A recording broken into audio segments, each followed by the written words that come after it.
No one can pinpoint the exact moment when the dungeon came into existence. It simply imposed itself on the world as something that never needed to ask permission.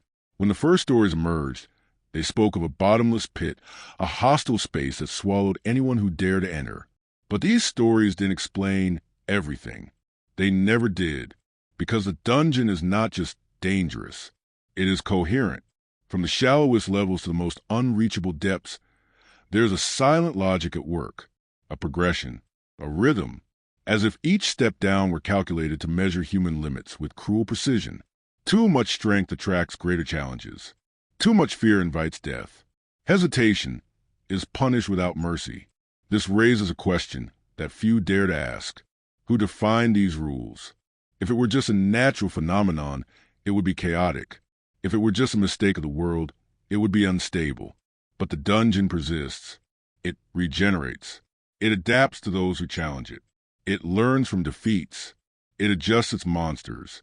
It changes its ways, like something that attentively observes every attempt at conquest.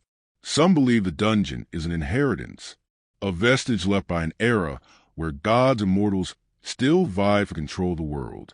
Others say it is a containment, a seal that keeps something terrible trapped in the depths, something that should never reach the surface.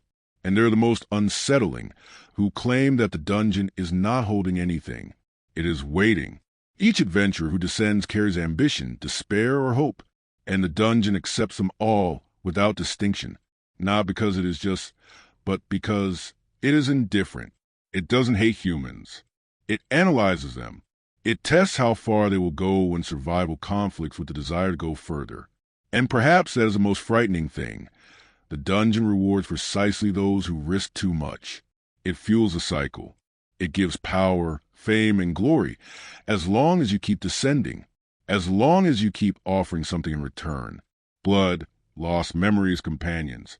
If you've ever felt this unease, this feeling that something is too wrong to ignore, then you understand why these stories are so captivating. And if this kind of deep dive calls to you, it's worth sticking around.